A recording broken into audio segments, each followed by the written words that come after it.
Bonjour à tous. En regardant la présentation, j'ai vu est-ce que c'est la première pandémie dans l'histoire? J'ai envie de dire non, puis d'arrêter la conférence ici. Je ne le ferai pas, rassurez-vous. Ce que je vais faire avec vous, c'est rappeler un peu ces grands moments qui ont ponctué l'histoire du Québec, qu'on a malheureusement oublié dans un passé moyennement récent, mais dans un temps très court. Vous l'avez remarqué, depuis à peu près 1 an, on parle presque juste de la grippe espagnole. Et tous les grands médias, je vous dirais, m'ont sollicité, mais ont sollicité mes collègues à gauche, à droite pour savoir qu'est-ce qui s'était passé en 1918 jusqu'en 1920 avec cette grippe-là, comment on avait agi, quelles étaient nos erreurs, quels étaient nos bons coups. Puis là, on reprend l'idée assez classique de dire qu'est-ce que l'histoire a à nous apprendre sur notre présent, mais plus encore sur notre futur. Désolé de le dire, mais si l'histoire servait vraiment à comprendre le futur et à éviter les catastrophes, ça ferait longtemps qu'on le saurait. Puis on n'aurait pas passé à travers toutes ces catastrophes récemment, mais à quoi ça sert dans ce cas-là, l'histoire?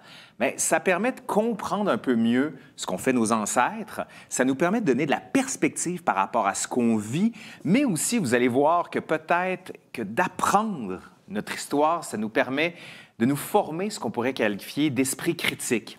Et vous allez voir, parce que là, la campagne de vaccination commence un peu partout. Il y en a plusieurs parmi vous qui sont vaccinés, grand bien vous en fasse. Moi, pas encore, donc vous pouvez deviner mon âge, moins de 45 ans.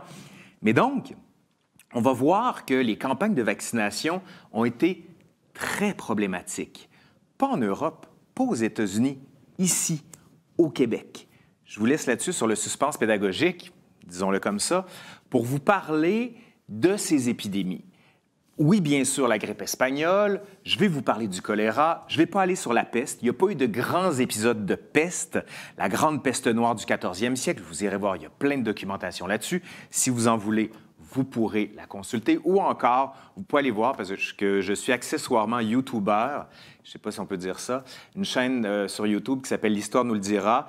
Et depuis 1 an, je produis énormément de vidéos sur les épidémies. Vous l'aurez compris pourquoi, parce qu'il y a un besoin justement de ce côté-là. Donc, ce que je veux voir avec vous aujourd'hui, c'est ce que j'ai appelé la brève histoire des épidémies au Québec. Là, vous le voyez sur la diapositive, j'ai appelé ça tout simplement « Épidémie au Québec » parce que ça va être moyennement bref. Ce que je veux dire par là, c'est qu'on va prendre quelques grands moments de l'histoire du Québec pour comprendre comment les hommes et les femmes ont agi et le niveau de leur connaissance, parce que ça, on l'oublie souvent. Ce que j'entends par là, c'est que le problème qu'on a en histoire, c'est qu'on juge les gens du passé à l'aune de notre regard d'aujourd'hui. Donc, notre regard du 21e siècle, on se dit, les gens étaient sales, les gens étaient stupides, les gens étaient arriérés. Ça, c'est un danger. Il faut être capable de se décentrer pour comprendre ce qu'on appelle l'outillage mental des gens de l'époque. Je vous donne juste une idée très simple. À l'époque, donc revenons du Moyen Âge jusqu'au 18e siècle environ, on considérait que être propre, c'est garder sur soi une bonne couche de gras. Donc, quand vous aviez votre couche de gras, c'était le symbole de la propreté. Le seul endroit où on mettait de l'eau pour laver, c'était le visage et les mains, et encore, c'était pas très bien suggéré. Ce qu'on faisait, c'est qu'on prenait un linge blanc, puis on se frottait les mains. Et sinon, une bonne couche de gras, ça, c'est super propre. Là, on est en train de juger, on est en train de se dire « arc, dégueu, je ne veux pas ça ». Ces gens-là étaient malpropres.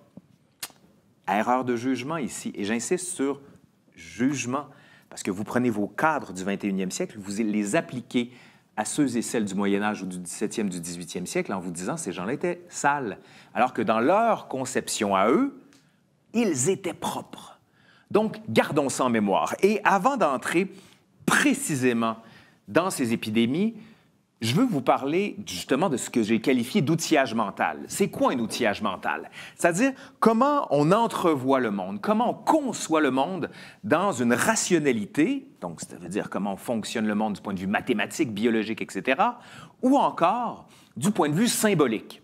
Comment la symbolique du monde influence les attitudes que l'on va avoir par rapport à ces épidémies. C'est ce qu'on appelle à l'époque la théorie des humeurs. Vous allez voir la première diapositive ici, magnifique diapositive, dans quelques instants va apparaître, où on voit les hommes en l'occurrence ici dans un grand cercle, l'homme, dit-on à l'époque, est le microcosme du macrocosme. Là, vous êtes en train de vous dire « Ah non, pas des cours de philo, j'ai coulé le mien au cégep où ça ne m'intéressait pas, je pars, je mets sur mute, je vais me faire un café, de toute façon, je suis en bobette, je peux. » Vous avez le droit, vous allez voir, c'est très simple. Ce que je veux dire par là, c'est qu'on considère à l'époque que le corps de l'homme, avec un H majuscule, vous l'aurez compris à partir d'ici, c'est le résumé de l'univers. On est en lien avec, bien sûr, les plantes, avec les astres, ce qui nous a donné l'horoscope, notamment. Vous allez voir, j'ai fait une vidéo là-dessus. Et comme on est en lien avec les éléments de la nature, on se définit également d'après les cadres qui sont ceux de la nature. Et regardez bien cette diapositive ici. C'est ce qu'on appelle la théorie des humeurs. On considère que dans le corps humain, il y a 4 grandes humeurs. Vous voyez la première colonne, le sang, la bile jaune, la bile noire et le flegme ou la pituité, comme on l'appelle. Chacune de ces catégories induit des tempéraments qui sont liés à des saisons, à des qualités, des éléments, des vents, des âges de l'homme, une planète et un moment du jour. Tout fonctionne par 4. Et ce qui est à l'intérieur du corps des hommes se répercute dans la nature.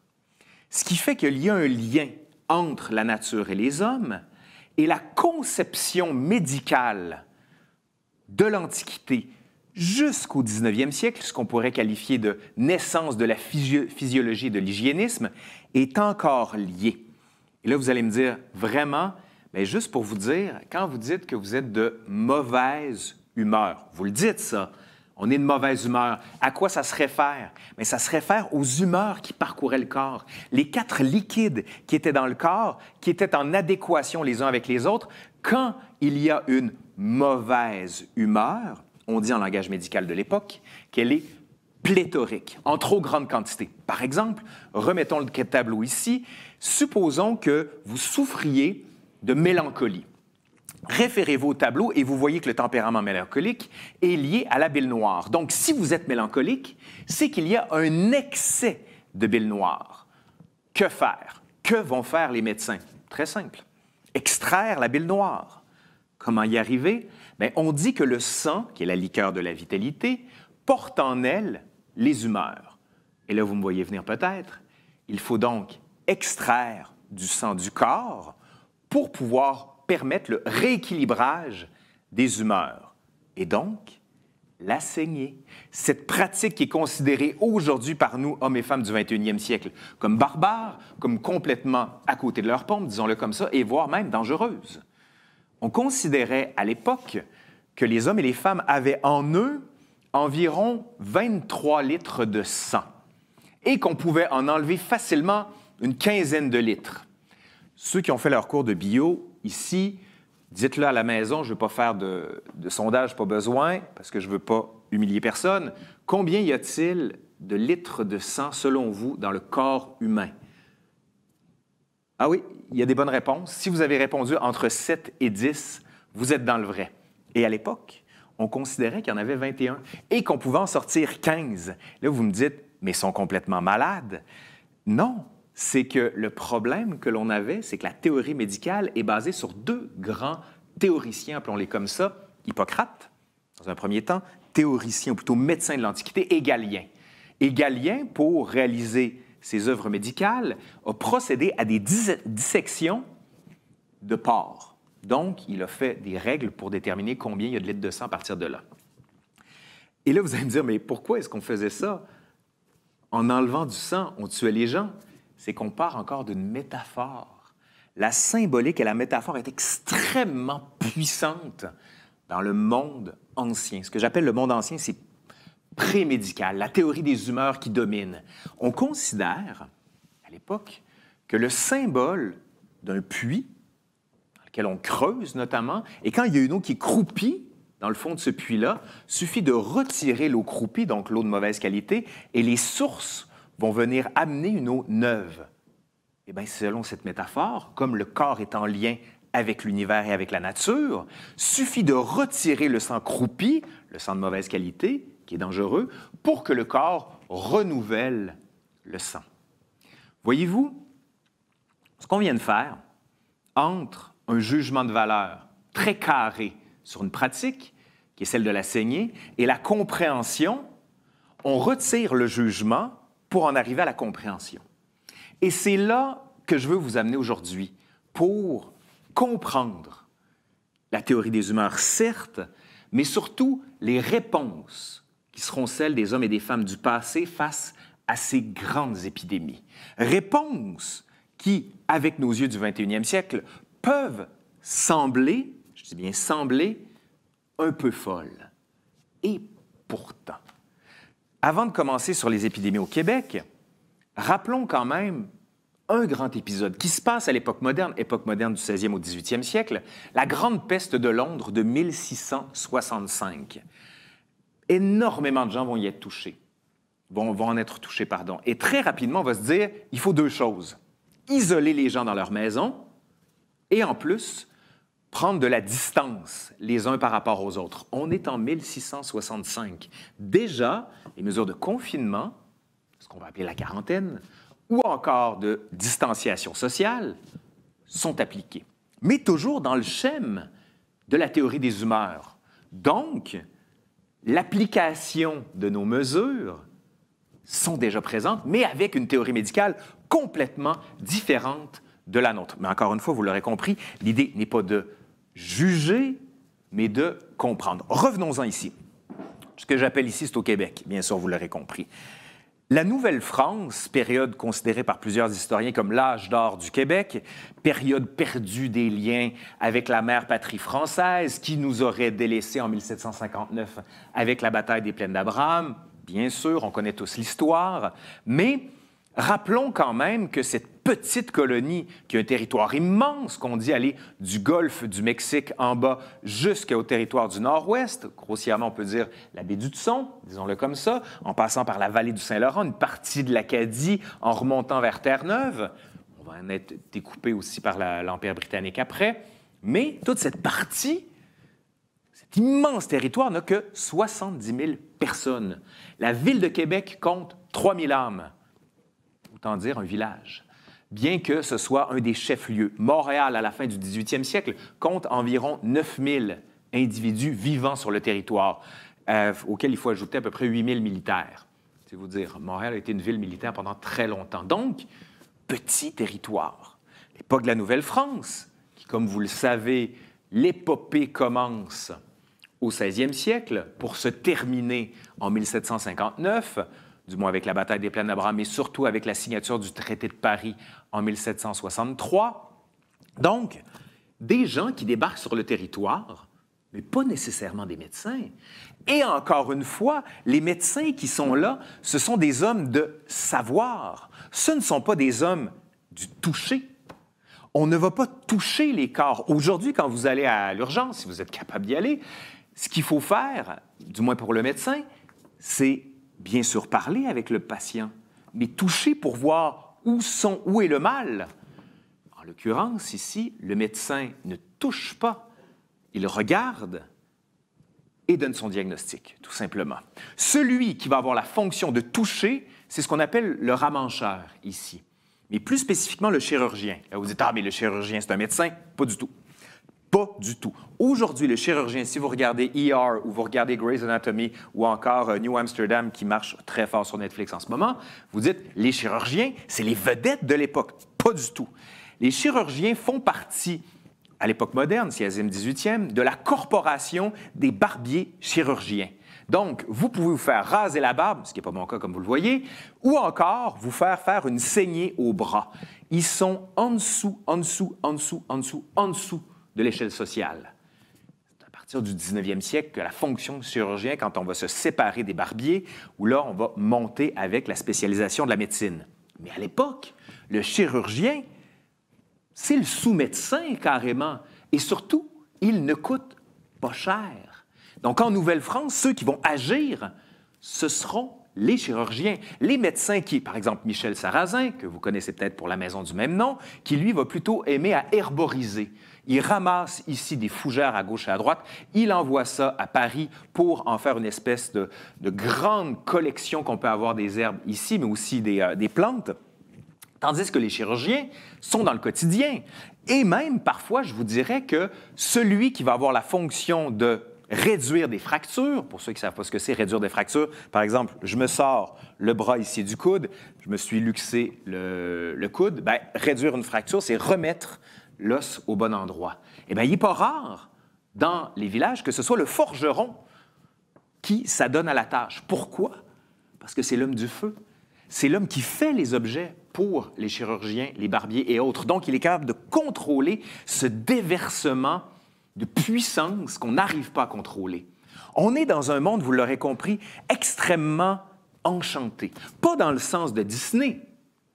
Disney, ça n'a rien à voir avec le côté enchanté. Ce que j'entends par enchanté, c'est croire qu'il y a une puissance supérieure, je ne vous parle pas de Dieu, là, une puissance supérieure symbolique qui organise le monde dans lequel nous sommes.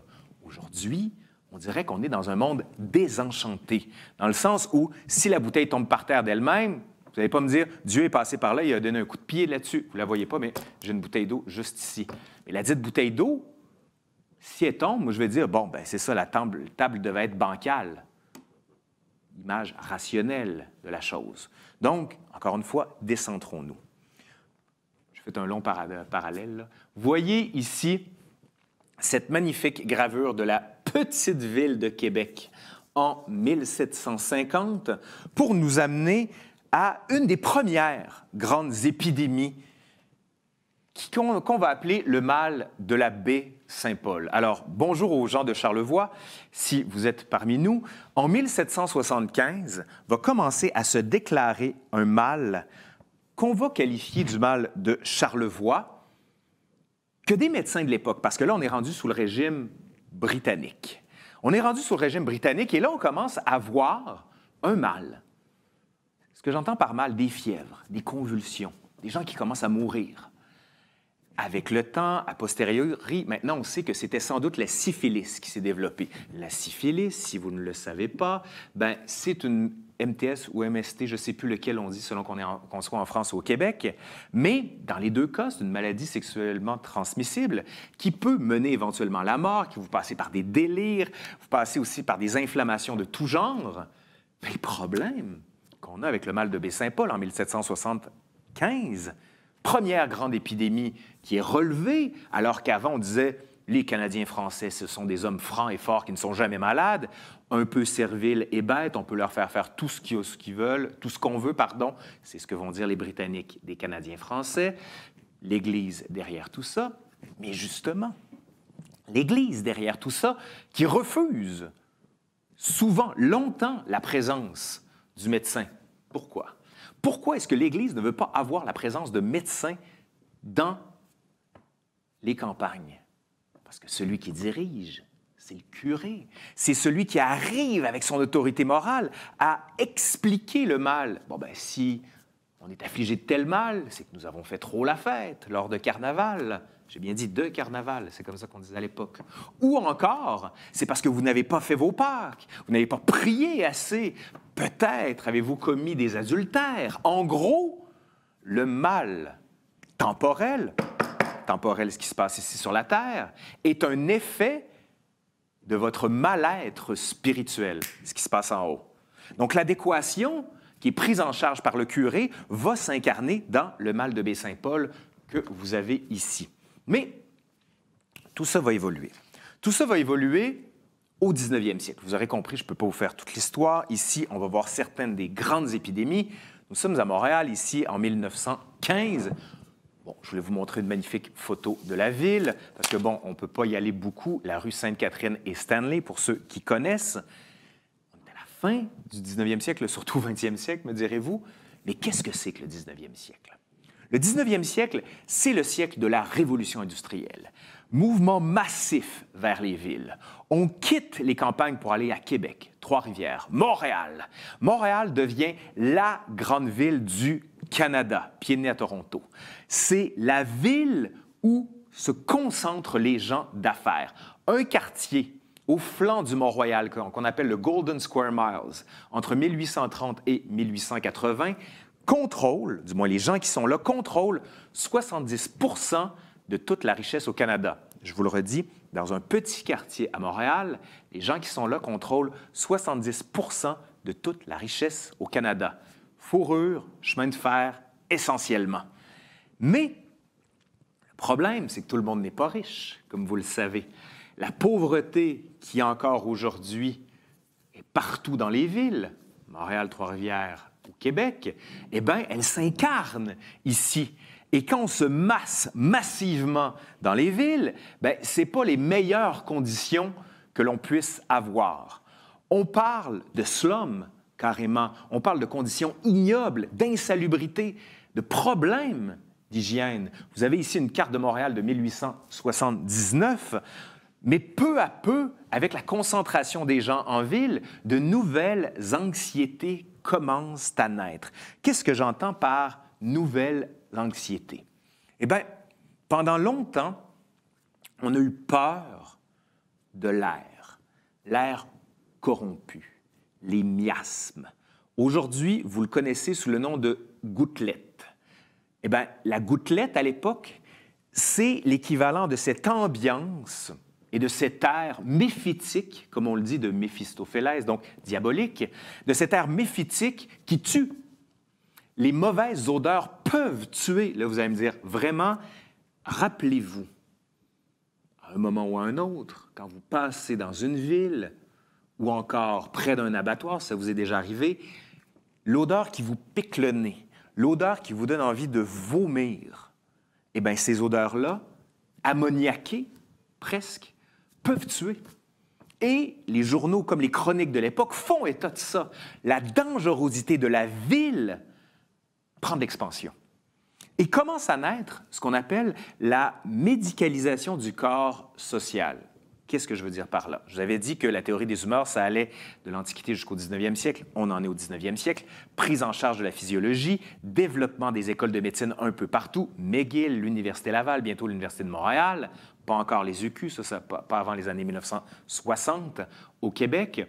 Mais les facultés de médecine prennent en charge de plus en plus le devenir des populations. Et on se rend compte pour les gouvernements que le meilleur moyen de maintenir les gens en santé, ce n'est pas nécessairement de leur offrir des hôpitaux, mais de leur offrir des meilleures conditions de vie. Mais malgré tout ça, bien sûr, on va essayer de faire des meilleurs aqueducs. Le grand collecteur, que vous pouvez visiter d'ailleurs au musée Pointe-à-Calière, fait partie de cette grande volonté d'hygiénisme. Le mot est partout, l'hygiénisme. Il faut que l'hygiène, que la propreté règne dans les villes. Aujourd'hui, nous avons des villes qui sont extrêmement propres. On réalise peu à quel point nos villes sont propres. Et si vous en voulez la preuve, sortez de chez vous, vous l'avez probablement déjà fait avec la pandémie, sortez de chez vous le jour des vidanges. Quand tout est là, on est vraiment saisi par un environnement urbain qui en est complètement transformé, brisé, dangereux presque. Eh bien, c'est le quotidien des populations de l'époque. Une des grandes épidémies au 19e siècle, c'est le choléra. On est dans les années 1830. Le choléra se développe en Asie, arrive bientôt en Angleterre. Les gens vont mourir par milliers, carrément. La population irlandaise va y être touchée. La maladie de la pomme de terre va suivre. Vous avez peut-être déjà entendu parler. Les conditions sont ignobles. Qu'est-ce qui nous reste à faire dans ces conditions-là? Plusieurs choisissent l'émigration. On part sur des bateaux et on se lance. On se dit, on va atteindre un nouveau continent, une nouvelle vie, quelque chose qui nous sorte de notre quotidien. On entend cependant parler de l'épidémie au Canada. Et on sait que l'Angleterre est prise avec cette épidémie de choléra. Vous allez me dire, « Wow, c'est rapide. » Les communications ont toujours été rapides. Il est beaucoup plus rapide d'avoir des informations entre les grandes villes, que ce soit New York et Montréal, Montréal et Paris, Montréal et encore Londres, qu'entre, par exemple, Montréal et Saint-Tite ou Montréal et Saint-Wenceslas. Je salue les gens de Saint-Wenceslas qui sont dans cette salle peut-être. Mais, comme les communications sont très rapides, on est au courant dans le Bas-Canada, ce qui est à l'époque le Bas-Canada, donc quelques années avant les rébellions des Patriotes, on est en 1830, bien sûr, on est au courant que l'épidémie s'en vient. Que fait-on? Eh bien, la technique classique, l'isolement, le confinement. On va réquisitionner une île dans le Saint-Laurent, pas très loin de Québec, grosse île, où tous les navires devront s'arrêter pour être en quarantaine. Tous ceux qui présentent des symptômes, mais on va dire, mais ceux qui n'ont pas de symptômes, ce qu'on appelle aujourd'hui les asymptomatiques, continuer. Donc, on débarque à Montréal, à Québec. Le problème, c'est que l'immigration est massive.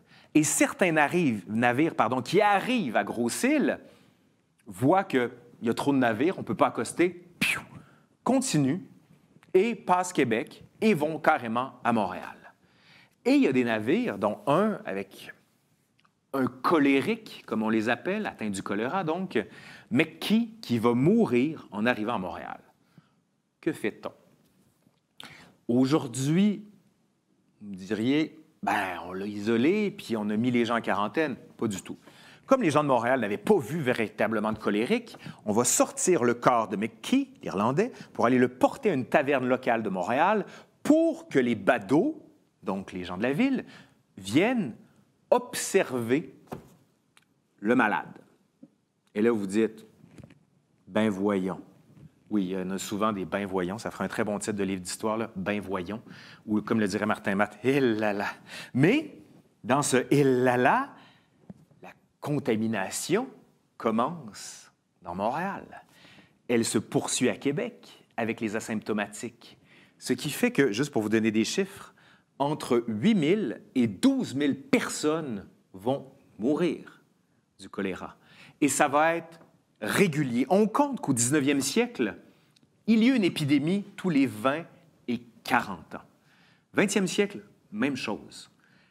Nous avons vécu une période anormale, je vous dirais, entre la grippe espagnole et la COVID-19. Il y a eu d'autres grippes. Il y a eu d'autres grippes, bien sûr, mais il y a eu d'autres épidémies plus localisées. Ebola, par exemple. Le sida serait une crise également. Je vous renvoie au livre de Denis Goulet sur la médecine au Québec, qui développe très bien ces choses, si vous voulez en savoir plus. Mais là où je voulais m'arrêter un peu, ça va être les 2 dernières épidémies que je vais évoquer avec vous. C'est 2 grands moments de l'histoire du Québec qui, je pense, font écho à ce qu'on vit actuellement. Premier, peu connu, 1885. Le deuxième, beaucoup plus, avec les circonstances qui sont les nôtres, de la grippe espagnole. Commençons dans un premier temps par l'épidémie de variole en 1885. Pour ceux qui ne savent pas ce que c'est que la variole, je vous ai apporté ici la définition. Je ne la connais pas par cœur, celle-là. Le virus qui s'attrape par le nez ou par la bouche contamine le sang et on voit alors apparaître les premiers symptômes. Frissons, fièvre, maux de tête, douleur au dos, vomissements, mais aussi convulsions et délire. La variole, très dangereuse, qui existe depuis très longtemps. Ce n'est pas neuf dans l'histoire, ces épidémies de variole. Mais le contexte avait changé. Le contexte avait changé en 1885 à Montréal. Pourquoi? Vous avez ici une magnifique gravure de Montréal en 1885. Vous remarquerez peut-être qu'on voit au fond le pont Victoria et la cathédrale Notre-Dame pointant vers le ciel. Ici, on a une vue, bien sûr, du Mont-Royal. Tout ça a changé, bien sûr. Et les gratte-ciels sont arrivés pour le meilleur et pour le pire. Dans certains, pour le meilleur. Et dans d'autres, on se demande sur le fameux « il là là » de Martin Matt. Mais, au-delà de tout ça, que se passe-t-il à Montréal en 1885?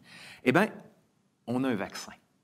Il y a un vaccin contre la variole. Et celui-ci existe depuis 1796. Depuis 1796, un Britannique, Edward Jenner, va sortir la vaccina d'une vache qui va prendre le nom de vaccin pour être capable de vacciner des gens contre le smallpox, qu'on va appeler ici la picote ou encore la variole, si vous préférez.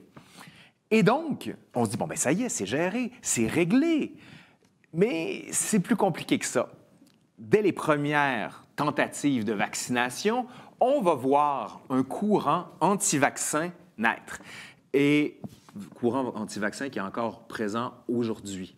Mais ce qui est très intéressant, du point de vue historien, bien sûr, vous l'aurez compris, c'est qu'on va voir des caricatures à l'époque des gens qui se sont fait vacciner, non pas avec une puce 5G comme on le fait aujourd'hui, tu vois comme on le présente, mais avec des cornes de vache. Parce qu'on dit, ben oui, on a isolé le vaccin de la vache, donc tous ceux qui ont le vaccin vont être animalisés.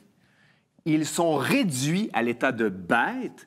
Aujourd'hui, ce qui est très drôle, c'est le terme « mouton » qu'on utilise. Donc, le fait de réduire celui qui est vacciné à l'état de bête, c'est l'inférioriser pour prouver soit sa supériorité. C'est drôle à quel point, des fois, on n'apprend pas de l'histoire et ça se répète. Ça, c'est vrai. Je ne suis pas tout à fait d'accord avec l'idée que l'histoire se répète. Moi, je préfère la phrase de Mark Twain qui disait « L'histoire ne se répète pas, mais parfois, elle rime. » Elle rime entre la vache et le mouton, ici, peut-être. Mais donc, que se passe-t-il au Canada? Au Canada, on le sait que la variole tue. On le sait, on a eu beaucoup de problèmes avec elle. Et en 1861, la vaccination est obligatoire, d'après la loi. Mais ce n'est pas parce que vous avez une loi qu'on la respecte. Le truc classique, il est interdit au Québec de boire de l'alcool dans les espaces publics. Qui parmi vous, à main levée, a déjà bu de l'alcool dans les lieux publics? Moi, je lève. Ben, le caméraman qui lève la main aussi. Donc, qu'est-ce que ça nous dit? Entre la loi et l'application, ou le fait que les gens les respectent ou non, il y a une marge. Et de faire une histoire des lois en disant, bon, ben voici ce que les gens faisaient, vous êtes complètement dans les patates. Il y a l'appropriation, le détournement et l'ordinaire de la vie. Donc, une loi, en 1861, qui oblige les gens à se faire vacciner, mais personne ne l'applique. Donc, ça ne se passe pas super bien. Mais pire encore, il y a un hôpital pour varioleux à Montréal, donc c'est-à-dire pour les gens qui ont la variole. Mais il y a tellement peu de cas qu'on décide de le fermer en 1881. On dit, ça va bien, il n'y a pas de problème. La vaccination, quand même, continue, mais il y a eu des ratés. Il y a des enfants en 1885, donc juste avant que nos événements commencent, à l'orphelinat Saint-Joseph, qui ont été vaccinés dans des conditions déplorables. Les vaccins étaient mal foutus, l'hygiène était déficiente et beaucoup d'enfants vont être extrêmement malades. Et à l'époque, certaines femmes refusent de se faire vacciner parce que, disent-elles, ça va faire une marque sur leurs bras et ce ne sera pas séant et ce ne sera pas beau. On en était là. Mais attention, qui sont ceux qu'on pourrait qualifier de vaccinophobes? Tous n'avaient pas la 5G dans la tête, c'est une joke. Ou encore, tous n'étaient pas des gens, pourrait-on dire, écervelés. Un homme, le docteur Emery Coderre, j'ai d'ailleurs écrit à Denis Coderre pour lui demander s'il était dans sa famille. Il m'a dit non, grand bien lui en face, vous allez voir, parce que vous ne voulez pas avoir cet ancêtre-là chez vous. Le docteur Emery Coderre, 72 ans, dans les années 1880, qui écrit à propos de la vaccination, dans 50 ans, on ne vaccinera plus. La vaccination est en dehors du domaine de la science. On doit la classer avec les incantations, les sorts et la sorcellerie. Le docteur Emery Coderre, rappelons-le, qui est quand même secrétaire de l'école de médecine.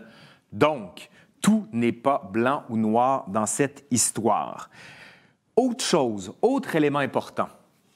1885, pour ceux qui connaissent un peu l'histoire, c'est Louis Riel. Louis Riel est condamné par le gouvernement fédéral à être pendu. Et peut-être vous vous souvenez des mots de Johnny MacDonald, statue qui n'est plus à Montréal. Je ne m'en souviens plus exactement, je vous les cite de mémoire. Riel sera pendu haut et court et tous les chiens du Québec pourront aboyer tant qu'ils veulent. Ça va se passer pareil. Bon, à la fin, je l'ai inventé parce que je ne me souvenais plus exactement de ces mots, mais en substance, c'est ce qu'il nous dit. Donc, les Canadiens français à Montréal chahutent. Chahutent énormément, sentent que le gouvernement les oppresse et il y a une ambiance. Une ambiance à la contestation à Montréal à cette époque. Maintenant, venons-en au récit. Nous sommes en février 1885. John Langley, qui est un conducteur de train de Chicago, qui arrive à Montréal. Il est atteint de la variole. Il ne sait pas encore, mais des symptômes se déclarent. Il va directement à l'hôpital, les hôpitaux britanniques, quand je dis britannique, canadien, anglais. Il est refusé partout. Et d'autant plus, rappelons-nous, l'hôpital pour les varioleux a été fermé. Il est finalement reçu à l'Hôtel-Dieu, où c'est un ancien maire de Montréal, William L. Hingston, qui le reçoit. Il comprend très vite qu'il a la variole. Il l'explique aux hospitalières. Mais toutes ne seront pas mises au courant de la condition spéciale de John Langley. La première à attraper la variole, c'est Pélagie Robichaud, acadienne, qui est infirmière là-bas, qui va contaminer sa sœur. Les deux vont en mourir. on se rend compte qu'il y a une épidémie. À la mi-avril, la presque totalité de l'hôpital, de l'Hôtel-Dieu de Montréal, donc, est touchée par la variole. Que fait-on? On se dit, on garde les malades, tous ceux qui présentent des symptômes, et tous les autres, ptioing, on les renvoie chez eux. Erreur funeste. On sait très bien maintenant que les gens asymptomatiques peuvent le développer plus tard, la fameuse quarantaine que l'on doit faire aujourd'hui. Et là, les récits sont épouvantables. Ça se répand partout, mais partout. La population canadienne-française est touchée massivement. Le maire de l'époque, Honoré Beaugrand, de la station, mais aussi celui qui a écrit le fameux conte La Chasse-Galerie, dit aux gens, écoutez, la gang, il faut se faire vacciner, ça n'a plus de bon sens, là. Il faut absolument faire quelque chose. Et pire encore, on assiste à une division entre francophones et anglophones. Les journaux canadiens-anglais accusent les francophones. Et je vous en cite un. Le Daily Herald, donc journal anglophone de Montréal, écrit « C'est la partie française de la population qui est responsable de l'état actuel des choses. Appelez un chat et jetez le blâme là où il doit l'être. Il résonne partout. » Et là, écoutez bien la suite. « Vos ouvriers de langue française, ils sont sales, ils ne veulent pas être vaccinés. » Les Canadiens français ne veulent pas être vaccinés, ne veulent pas massivement être vaccinés. Il a raison de le dire. Vous avez ici une image d'Honoré Beaugrand qui va apparaître dans quelques instants pour ceux qui ne le connaissent pas. Il est vrai de dire que les Canadiens français sont dans ce qu'on pourrait appeler aujourd'hui un quart-monde. La mortalité infantile à Saint-Henri, dans le quartier de Saint-Henri, est 4 fois plus élevée qu'à Westmount. Montréal, de tous les pays occidentaux, a le pire taux de mortalité infantile dans le monde. Le pire taux de mortalité infantile dans le monde en 1885, c'est à Montréal. Conditions sanitaires, refus de la vaccination, refus de la pasteurisation, du lait également. Pourquoi? Pourquoi? L'Église. L'Église y est pour beaucoup. En gros, on dit aux gens, si vous êtes malade, c'est de votre faute. C'est de votre faute si ces malheurs s'abattent sur vous. Et écoutez bien ce que dit l'abbé Filiatro à propos de l'épidémie de variole, qui n'est pas encore finie, rassurez-vous, ou ne vous rassurez pas, peu importe. L'abbé Filiatro, peut-être un lien avec Denise, j'en douterais, mais bon, écrit « Si nous sommes affligés de la variole cet été, c'est parce que nous avons eu un carnaval l'hiver dernier, une célébration de la chair qui a offensé le Seigneur. La ville de Montréal a essayé de s'élever aussi haut que la tour de Babel. C'est pour nous punir de notre orgueil que Dieu a envoyé la variole. » Mais ça ne va pas empêcher les gens, la variole, d'assister aux messes. Et même les gens qui sont malades, on va leur dire « Viens avec nous ». L'Église va te guérir. Et les enfants qui sont malades, on les envoie dans la ruelle jouer.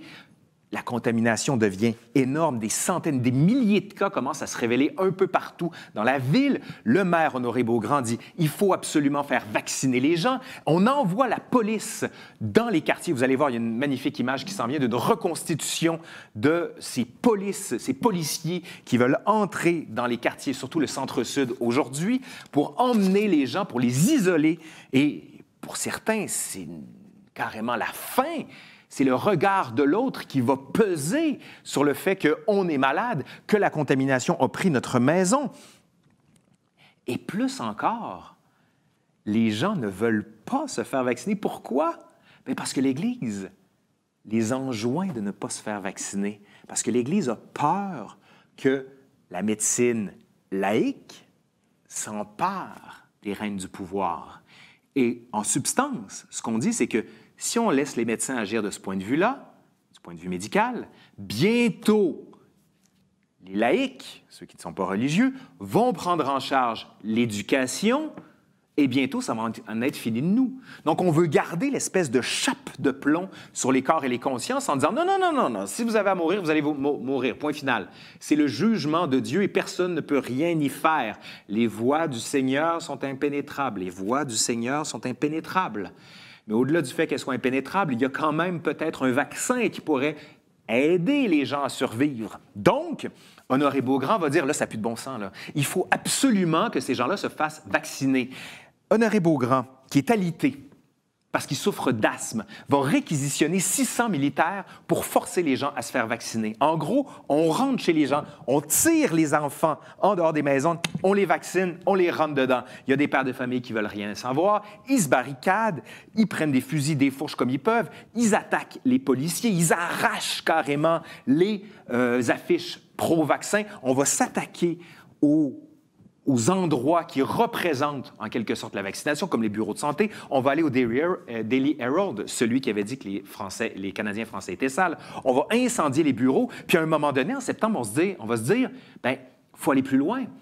Et le plus loin, ça va être carrément de s'en prendre. Vous le voyez ici, à l'hôtel de ville. La première diapositive, ici, vous voyez les policiers qui rentrent carrément dans les maisons des gens pour amener les enfants pour les faire vacciner. Ça a été une des grandes sagas de la fin du 19e siècle. Tout le monde en parlait dans tous les journaux. Bizarrement, aujourd'hui, on n'en parle plus. Et là, vous avez cette scène, cette reconstitution, bien sûr, qu'on en a faite. C'est l'Hôtel de Ville de Montréal, où les Canadiens français, surtout du centre-sud, prennent d'assaut carrément l'Hôtel de Ville pour dire « on ne veut pas être vacciné ». On se croirait presque le 6 janvier 2021, quand nos complotistes ont pris en charge le Capitole. La scène ressemble carrément. Mais comment tout ça va se résoudre? Honoré Beaugrand va dire « ça n'a plus de bon sens ». Pour le dire gentiment, il se dit « on est dans la marde ». Donc, il va demander à l'archevêque, à l'évêque de Montréal, Monseigneur Fabre, comme le métro du même nom. Vous l'aurez compris que peut-être qu'ils n'ont pas laissé une trace dans l'histoire, mais au moins il y a le métro pour nous rappeler d'où ça vient, ou pas. Mais donc, Monseigneur Fabre, religieux bien sûr, va accepter de se faire vacciner 2 fois en public pour dire aux gens, bon ben voilà, il faut se faire vacciner si on va être capable de passer à travers cette pandémie, plutôt cette épidémie de variole. On va réussir, mais dans des conditions ignobles. Juste pour vous donner le bilan, 10 000 personnes vont être atteintes de la variole, environ 3 000 victimes. Vous allez me dire, « Ah, c'est pas tant que ça. » 2 de la population montréalaise quand même. 2 de la population montréalaise concentrée spécifiquement ou presque chez les Canadiens français. Autre épidémie, parce que le temps avance, autre grande épidémie, bien sûr, vous l'aurez compris, la grippe espagnole. La grippe espagnole, on en a beaucoup parlé. Mais je veux quand même rappeler certains éléments de cette guerre. De cette guerre. Parce que ça fait partie d'une guerre. Vous aviez vu cette magnifique image d'infirmière qui amène un malade. On est pendant la Première Guerre mondiale. Première Guerre mondiale de 1914 à 1918, qui oppose, bien sûr, la France, éventuellement les États-Unis et l'Angleterre, ensemble contre l'Allemagne. Ce n'est pas les nazis, ça, c'est la Deuxième Guerre mondiale. Mais donc, on est en pleine guerre. Et quand il y a une grippe qui commence à nous toucher, il y a des morts, ben, c'est faire preuve de faiblesse que de dire qu'on est atteint d'une pandémie, ou d'une épidémie en l'occurrence, parce qu'on ne le savait pas tout de suite. Et bien, ce qui va se passer, c'est que les belligérants, les États-Unis, la France, l'Angleterre, mais aussi l'Allemagne de son côté, ne vont jamais faire référence à cette grippe. Il y a un pays en Europe qui n'est pas en guerre. Vous l'aurez deviné, c'est l'Espagne. Et l'Espagne va parler de cette grippe et on va lui donner le nom de grippe espagnole. Exactement. Donc, elle n'a rien d'espagnol. D'où vient la grippe espagnole, ou plutôt la grippe H1N1, comme on l'appelle, on l'a appelé plus tard, parce que le virus n'a pas été isolé avant 1933, après le développement de la virologie et le développement beaucoup plus fin des microscopes dans les années 1930. Eh bien, une des théories voudrait qu'elle soit née aux États-Unis, dans le camp Foston, au Texas. On ne sait pas d'où exactement, là, vous me direz, parce qu'on ne sait pas exactement à la fine pointe. D'autres vont dire que c'est d'Asie.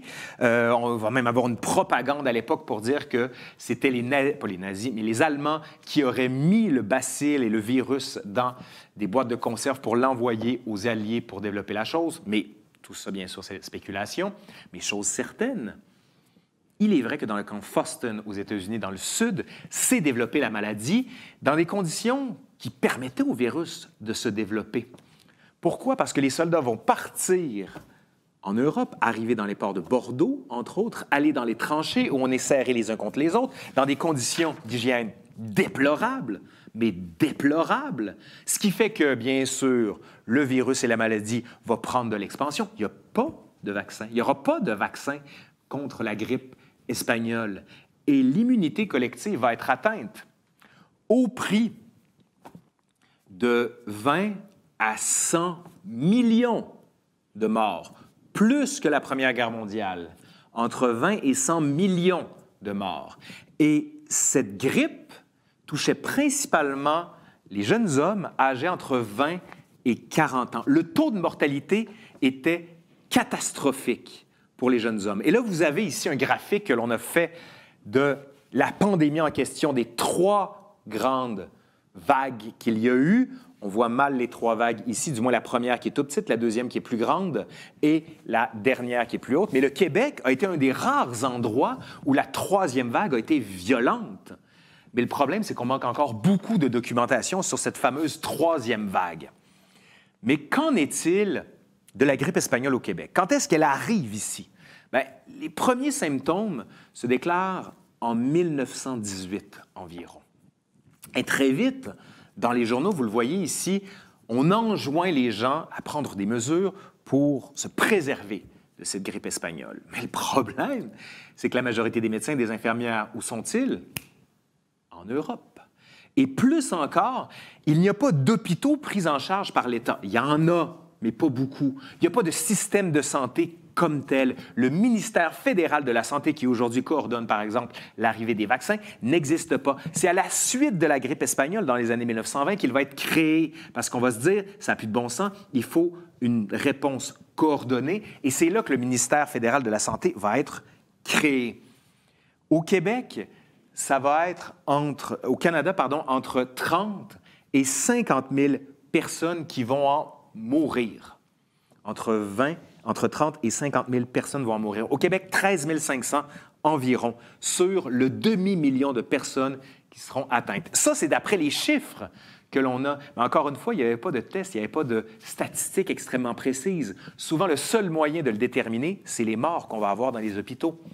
Il va y avoir une catastrophe monstrueuse au Québec liée à un moment. Nous sommes à Victoriaville, au mois d'août 1918. On le sait que la grippe espagnole est là. Aucun lien avec un gym de Québec, ce que je vais vous raconter dans quelques instants. On le sait que la grippe est là. Mais on décide de tenir au mois d'août 1918 le congrès eucharistique à Victoriaville, qui regroupe 35 000 personnes environ. On se regroupe, on prie Dieu, on parle de Dieu, c'est le fun. Après ça, les gens retournent un peu partout au Québec et avec eux, un petit virus pour tout le monde. C'est gratuit, c'est leur tournée.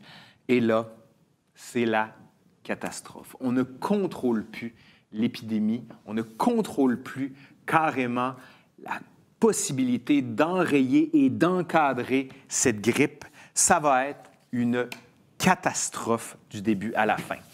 Comme je vous dis, il n'y a pas de vaccin à l'époque. Ceux qui devaient mourir vont mourir dans des conditions atroces. À la suite de cette grippe, on va se dire ça n'a plus de bon sens. Il faut que l'État prenne en charge les hôpitaux. Il faut que l'État forme la santé publique. Il faut qu'il y ait des mesures pour contrer ces épidémies. Je vous l'ai dit, la création du ministère fédéral de la Santé, création de bureaux de santé qui va mener éventuellement à la création de la santé publique. Ce que va nous amener la grippe espagnole, ça va être la volonté de se doter d'un système financé, bien sûr, par les contribuables, un système de santé qui soit capable de répondre rapidement à une prochaine pandémie mondiale. Et cette prochaine pandémie mondiale, vous la vivez actuellement. Voilà. J'espère que ça vous a plu. Si vous avez des questions, ça va me faire plaisir. Mais si vous voulez en savoir davantage, je vous le dis tout de suite, j'ai fait plein de vidéos sur la chose. Vous irez voir dans ma chaîne YouTube, l'Histoire nous le dira. Et il y a des listes qui s'appellent les épidémies au Québec ou les épidémies tout court ou même Histoire de la médecine. Vous irez voir ça. Et j'ai même une série sur la Seconde et la Première Guerre mondiale dont j'ai parlé ici. Donc, je vais prendre vos questions. J'ai eu 3 minutes de trop. Je m'en excuse. Merci, Laurent, pour cette présentation. Je suis certaine qu'il y a beaucoup de questions, de commentaires sur le sujet. Alors, passons directement à nos questions et réponses. Un petit rappel à tous. Si vous désirez soumettre une question, veuillez nous l'acheminer via le menu questions-réponses accessible sur le côté droit de votre écran. Laurent, l'Organisation mondiale de la santé déclare que ce ne sera pas la dernière pandémie que nous vivons. Que peut nous dire l'histoire sur la préparation de l'avenir? Quel rôle les lieux de travail modernes peuvent-ils jouer pour prévenir les épidémies selon vous? Oui, c'est vrai. Je ne suis pas un futurologue. Mon but n'est pas de prédire l'avenir. Vous devinez que les devins modernes m'intéressent peu. En revanche, à regarder l'histoire, comme la question le formule très bien, il y a des séquences. Et il est plus que probable qu'il y ait une autre pandémie. Bien honnêtement, le seul moyen de se prémunir d'une épidémie à venir, c'est d'investir massivement dans la santé publique, avoir aussi des installations ici au Canada que l'on a définancées, ai-je besoin de le dire, qu'on a définancé ici la production de matériel médical, je ne vais pas entrer dans les détails là-dessus, et surtout de former un personnel de santé, d'investir massivement dans la rénovation des hôpitaux. On le sait que, par exemple, des chambres à 2, 3, 4, 5, c'est le meilleur vecteur pour que la maladie et les épidémies se répandent.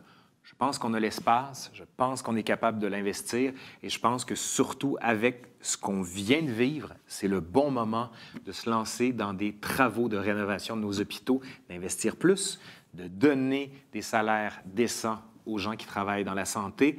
Je pense que pour l'instant, d'après mon expérience à moi, qui n'est pas spécialiste non plus, parce qu'il faut savoir reconnaître sa place et ne pas se faire crapaud qui veut devenir bœuf, pour citer La Fontaine. Donc, c'est ce que je vous dirais ici. Merci, Laurent. Deuxième question. Pour cette présentation, c'est un sujet qui préoccupe probablement de nombreuses personnes aujourd'hui et ces jours-ci. Comme vous pouvez le constater, il y a plusieurs leçons à tirer de cette pandémie. Selon vous, quelles sont les 3 choses principales que les individus peuvent faire pour ne pas répéter l'histoire? Ne pas répéter l'histoire. On est tout le temps obsédé par l'idée de ne pas répéter l'histoire.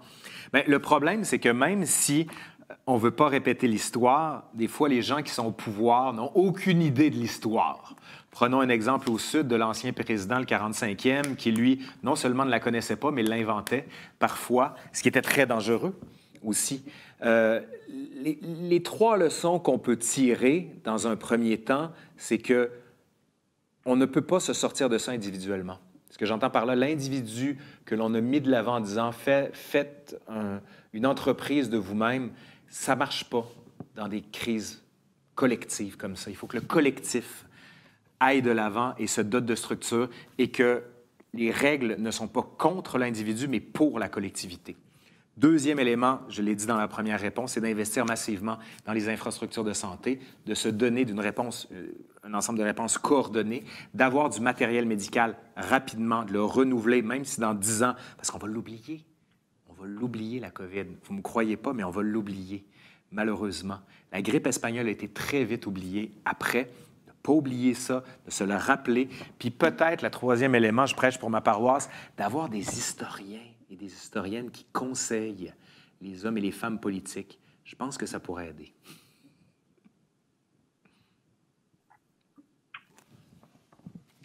Très bien, Laurent. Quelques autres questions qui ont été posées sur le portail. Donc, je revois le tout. Donnez-moi quelques secondes. Voici quelques questions que je vais afficher. Ai-je bien entendu? Lorsque M. Langley a été hospitalisé, on a vidé l'hôpital pour ne pas contaminer les malades, un peu comme on a retourné les personnes âgées dans leur CHCLD? Oui, c'est vrai. Hein? Mais c'est traumatisant de voir à quel point il y a des parallèles très précis là-dedans. Vous irez voir, en fait, j'ai fait une vidéo complète d'à peu près une trentaine de minutes sur l'épidémie de 1885 sur ma chaîne YouTube, l'Histoire nous le dira. Mais vous avez bien raison. On a renvoyé les gens qui étaient asymptomatiques, du moins ceux qu'on pensait qui s'en étaient sortis ou qui étaient pas contaminés. De là à faire le parallèle avec les CHSLD, j'avoue que je ne connais pas toutes les données, mais c'est vrai que ça ressemble énormément. C'est un bon parallèle. Je vais creuser de ce point de vue-là. Parfait. Y a-t-il une autre épidémie dans l'histoire du Québec qui montre autant de mutations que celle d'aujourd'hui? Oui, la grippe espagnole, c'est juste, j'en ai pas parlé ici. La troisième vague, il va y avoir un virus mutant qui va arriver en Asie. Juste pour l'Inde, ça va être 20 millions de morts. Ce qui est traumatisant, on le voit aujourd'hui, là, peut-être avez-vous vu les journaux, l'Inde, c'est une catastrophe, autant du point de vue humanitaire que du point de vue de la santé publique et de la contamination.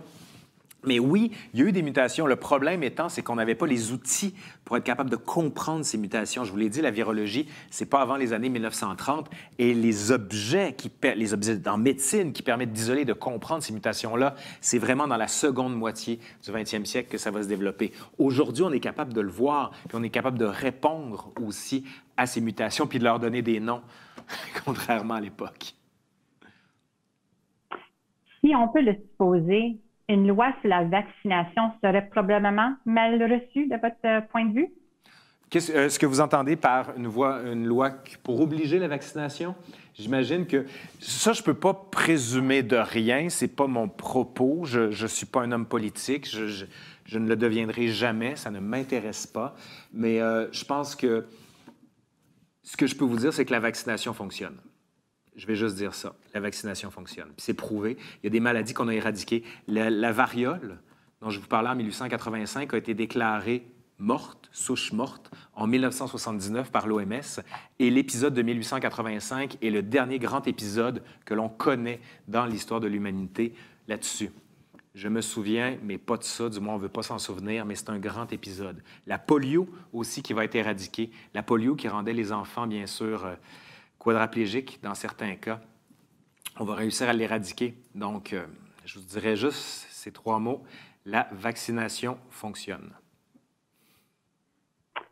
Selon vous, est-ce que autorités apprennent de l'histoire et se documentent bien sur ce qui est arché ou non durant les récents épisodes pandémiques? Sinon, on est condamné à répéter les mêmes histoires. Bien, c'est ça le problème, c'est que si c'était les mêmes données, les mêmes cadres, on pourrait les replacer, mais entre vous et moi, c'est pas les mêmes données, c'est pas les mêmes cadres, c'est pas la même souche, c'est pas la même population, c'est pas les mêmes fonctions, il n'y avait pas les réseaux sociaux, il n'y avait pas Internet, il n'y avait pas les contre-pouvoirs. C'est toujours difficile d'appliquer une recette d'il y a 100 ans à aujourd'hui, puis ça peut être dangereux. Je vous dis ça parce que, par exemple, Louis XVI, qui, pendant la Révolution française, a été accusé, qui éventuellement a eu la tête coupée, peut-être, vous le savez, qui a étudié beaucoup la Révolution britannique du 17e siècle, dont le roi avait eu la tête coupée, puis s'est dit, en apprenant du passé, je ne me ferai pas couper la tête. Il a perdu à peu près 9 pouces, puis c'était le pouce de sa tête. Fait que de là à dire que l'histoire sert, c'est pour ça que j'ai commencé en disant il faut nuancer sur pour savoir où on va, il faut savoir d'où on vient. Non, ça se saurait. OK. Et aussi, Laurent, serait-il possible de nous rappeler du nom de la chaîne YouTube? Oui, c'est L'Histoire nous le dira. Vous allez sur YouTube, puis vous tapez juste « L'Histoire nous le dira ». Vous allez voir, c'est une espèce de petit phylactère orange avec un livre dedans. OK. Puis celui-ci n'est pas une question, mais je vais absolument l'afficher, Laurent, que je supporte le commentaire à 100%. Ce n'est pas une question, mais un commentaire OMG. Quel bon et beau orateur, tellement intéressant. J'en aurais pris encore et encore. Très, très intéressant. Et très, très, très intéressant. Et félicitations. Merci beaucoup. Merci. Merci, ça me fait très plaisir.